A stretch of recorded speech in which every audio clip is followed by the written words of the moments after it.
incredible what he's doing. LeBron James with Mike Trudell in the media. LeBron, you knew it was going to be a challenge trying to remake this whole thing on the fly. What are some things that you felt like worked that you could take to the next couple, and where were some areas for improvement?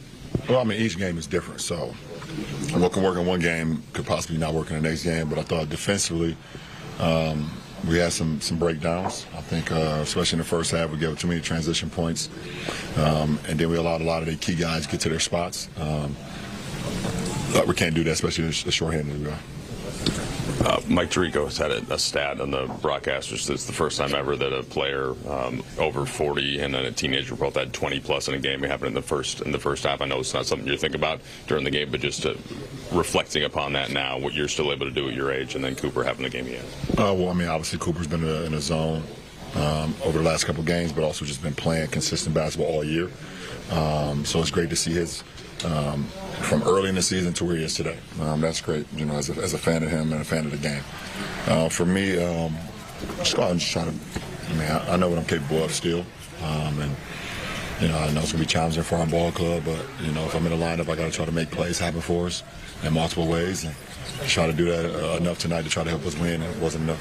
JJ's used the phrase "all hands on deck" the last couple games and last couple days leading into today's game. How do you feel like this shot allotment reflected that kind of spirit, where it was, you know, it wasn't just, I mean, you scored more than you had been, but it wasn't just you. It was everyone in the lineup was really looking for an offensive contribution. I mean, we had 36 assists. I mean, that's big time. So it's definitely wasn't our offense. You know, I think everybody felt in a good rhythm. But, you know, in order for us to, you know, play, you know, to the capabilities that we want to play at, it's going to be on the defensive end. But offensively, we were really good tonight. What did you see from Luka out there? He got his first career triple-double, 16 rebounds, 11 assists, both were career highs for him. How did you feel like he kind of controlled the ball game inside of him? No, he did an excellent job. Excellent job. I mean, rebounding 13 defensive rebounds, so he did an excellent job of helping clean the glass, helping us, you know, secure rebounds, and then just you know, feeding the ball, getting guys in their proper spots. So you know, a big game for him. LeBron, you were a part of a great Rookie of the Year race, and just looking at what Cooper Flag's able to do, you played against Colin Kaepernick, there's other guys. Like, what makes Cooper as special as he's been, especially just playing against him now? I mean, he's obviously special. I mean, I've seen that all the way back to like the AAU days when, you know, he was coming up in the ranks and playing with his team out of Maine and just doing the things that he was doing on the circuit. So knew he was special from there, and he's just taking that from you know, what he was doing back home to the AAU circuit to Duke, and now here he's just getting better and better and better. It looks like he loves the game. He's putting in the work, so he's gotten better. But it's a great rookie class. I mean, you look at VJ at Philly, you look at Con in Charlotte, you look at look at Dylan in San Antonio. It's a great rookie class, and all those guys are making an impact in their respective teams. So the league's in good hands with those rooks. There's a downhill effect to when guys make shots. So, you know, they make some threes early. Cooper makes some jumpers early, and what is the effect of that? We don't get in our shifts.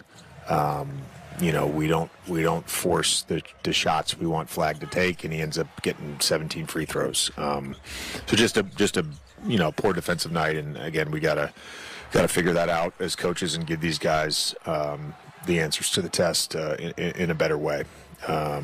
You know, in terms of just the rotations, again, you know, just trying to find just you know, 9 guys that can go out there and help us compete. Yeah, I thought Jackson did a good job after his first run of the first half. You know, from then on, he was really good, and Maxey gave us a nice lift as well.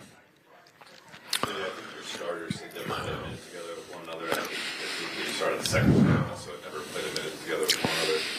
How much of the, I know you said maybe some of your tenants weren't being followed, getting back and stuff, but how much of the early woes was to be expected as these groups figure out how to play with one another? Yeah, I think it's, I wouldn't say expected, but I think it's normal, and the fact is we've got a week left of the regular season and then a week to prepare. And we've got We've got to have the commitment to do it on both ends, and that's the reason that we've put ourselves in the position to be in the playoffs is because we became a really good offensive team and a really good defensive team. So it's got to be the commitment to both ends. JJ, what did you kind of make of the load that LeBron had to carry? And how do you think he kind of fared in the minutes?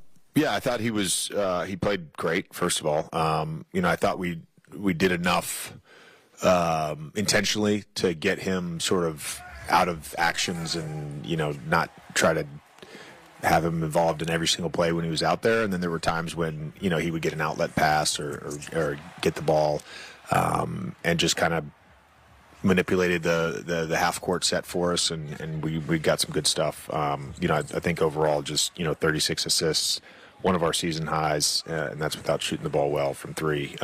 Did a great job of sharing the basketball. One of the challenges, he's been a lot of your transition offense. If he's back organizing offense, you can't do both, right? Yeah. Is that going to be one of the things you guys have? It's hard to get transition offense if you're not getting stops. So I wouldn't take too much from today. If we have four more games where we give up 140 and we don't score in transition, you'll have your answer. I wanted to follow up the assists, because you only have one game all year with more. And I know you used to tell us, you got 30 or more assists, you feel good about your team's chances of succeeding there. Just how encouraged are you just by the fact that you guys were able to practice and put it in this kind of offensive process and play through Luke to the point where Luke's never had a game with no assists. It's like his ninth year in the league. Yeah.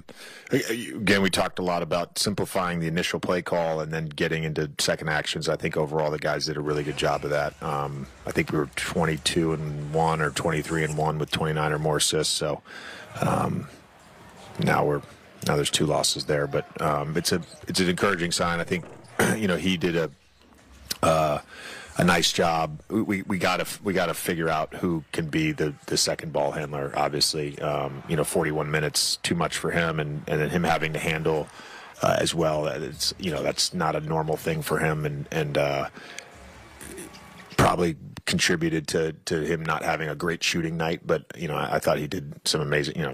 I think it was his first triple-double in his career. Yeah, did some amazing things.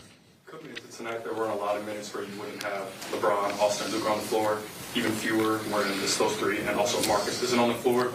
With those groups, I guess, what keys become, more, needs to be honed in on even more, what is even more further emphasized when those lineups are up there?